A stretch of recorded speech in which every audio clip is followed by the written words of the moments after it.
Thanks for joining us. I'm David Molko. We begin at 11 with the family of a man stabbed to death on a MAX train while on his way home from work, now suing TriMet for more than $1.5 million. Alma McCarty's in the newsroom with the update. Alma? David, this civil suit filed today in Multnomah County comes as the man accused of murdering Michael Brady awaits his day in court. He's pleaded not guilty to the criminal charges in the March attack. March 29th, 2024, during the evening commute. That's when police say a man stabbed 51-year-old Michael Brady seemingly out of nowhere on board an eastbound MAX train. Brady died at the scene, at the 82nd Avenue Transit Station platform. Just coming home from work, I was working at a hotel in downtown Portland. Working guy, providing for a kid and a wife, and just didn't make it home. Michael Fuller of the Underdog Law Office now represents his estate in a newly filed wrongful death lawsuit against TriMet. It's pretty clear that our transportation systems are not as safe as they could be and not as safe as they should be. He says this deadly attack, claiming the life of a loving father and husband, was preventable. But if you can't make the train safe, then you at least need to warn passengers that, you know, if you're providing for a family or you need to live to see another day, you may not want to ride this train, or you may want to ride in pairs or take other safety precautions. A spokesperson for TriMet told KGW they don't comment on pending litigation. Meantime, the suspect, 52-year-old Shondell Larkin, awaits the murder trial behind bars in Multnomah County Jail. The families that lose loved ones to violence like this, I don't see them ever really feeling justice. Fuller says while compensation of up to $1.6 million would go a long way for Brady's family, no amount of money can bring him back. I don't think win, lose, or draw the verdict ever really makes them feel that much better. Fuller tells me the jury trial for this wrongful death complaint will take place either next year or in early 2026. According to court records, the suspect's criminal trial is set for April 2025. David? Thank you, Alma. Appreciate your reporting tonight, as always.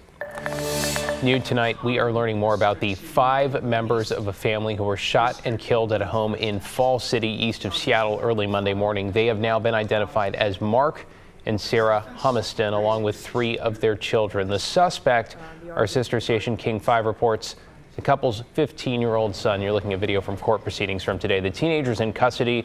It's not clear if he'll be charged as an adult. A judge, though, finding probable cause today for 5 counts of first-degree murder and 1 count of attempted murder. The prosecutor says the teen does not appear to have any kind of criminal history.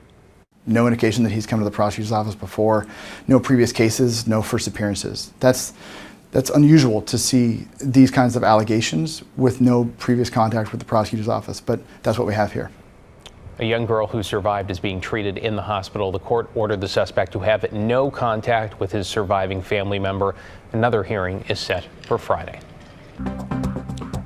To get you caught up on tonight's other headlines, E. coli poisoning linked to McDonald's has sickened at least 49 people in 10 states, including in Oregon. According to federal officials, the infections were reported in late September and early October and stemmed from the fast food chain's Quarter Pounder hamburgers. 1 person died, some 10 others have been hospitalized. Investigators say they are focused on onions and beef. In a statement, McDonald's says initial findings suggest some illnesses are linked to onions from a single supplier. The chain has removed the Quarter Pounder from the menu in some states, including in Oregon. Over 30,000 Boeing aerospace machinists are set to vote on a new contract starting on Wednesday morning. The latest offer includes a 35% pay increase over 4 years, along with reinstating an annual bonus and a one-time company contribution of $5,000 to machinists' 401ks. Some union members say they will vote yes, ending a strike that's lasted well over a month. Others say they're holding out for the return of a pension. I think there's a lot of momentum to continue the strike because they're not meeting our needs, they're not listening to us. The pension is one issue, the pay package is another issue. The union says if its members approve the contract, machinists could return to work as early as Friday.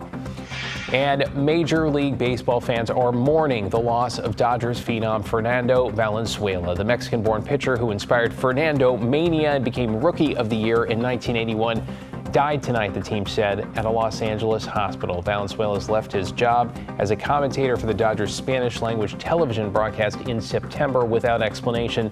News of his death comes as the Dodgers prepare to open the World Series at home against the Yankees this Friday.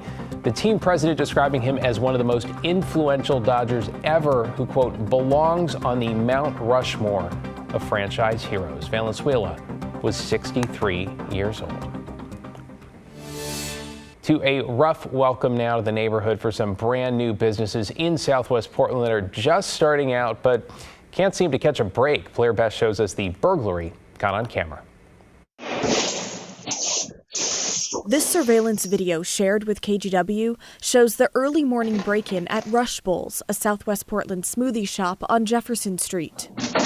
It took the thief all of 30 seconds to smash the window, pry open the register, and run away with $250 in cash. It was kind of just like a shot to the gut. This happened Saturday around 5 a.m., days after the shop's grand opening. That really, really hurt because we're trying to do something so good for the community. Feedback's been phenomenal.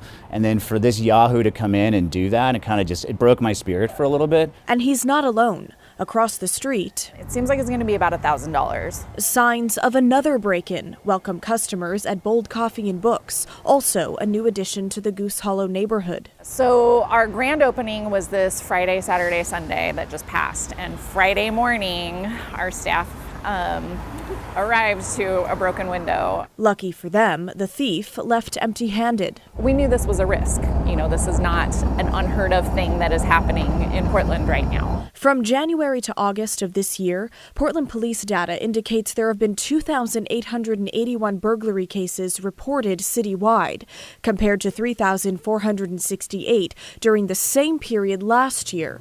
But despite the drop in numbers, longtime business owners, 25 years, like Kevin Shelby at Bellagio's Pizza, it's kind of repetitive. Don't know how much longer they can cut it. We need help. We need more patrolling, more something, because it just is going to drive us out of business. As we're all saying in the neighborhood, kind of a rite of passage, but does that really need to be a rite of passage in Portland? I don't think so. Blair Best, KGW News. Well, the U.S. Department of Education Office for Civil Rights has launched an investigation into Portland State University over a flyer that was posted on campus. The Oregonian first reported on the anti-Palestinian flyers over the summer, equating supporters of Palestine with murderers and terrorists and referencing, quote, Muslim Nazis. The investigation is under Title VI of the Civil Rights Act that prohibits discrimination based on race, color, or national origin. The group, Portland State University Faculty and Staff for Justice in Palestine, says at least 5 complaints were made to the PSU administration and nothing was done. I'm generally not surprised because those posters were there for, I don't remember specifically, but they were there for a decent amount of time, and the graffiti in general. So I'm not necessarily surprised that they launched an investigation. In a statement today, President Ann Cudd calling the flyers, quote, derogatory and vile, and said they were removed as soon as they were discovered. Straight ahead at 11, how some people long displaced in parts of Portland are now one step closer to rebuilding their old neighborhood for future generations. Plus, making sense of the smoke, the brand new lab testing wine grapes impacted by wildfires. David, we're already seeing some clouds increase on your Tuesday night. Temperature of 49 degrees is what we're picking up from our Pioneer building camera. A chilly start tomorrow morning with temperatures in the low 40s. By midday, 52 degrees on our way to a relatively pleasant day. But I'm also tracking some watches and warnings. I'll talk more about that in just a few minutes.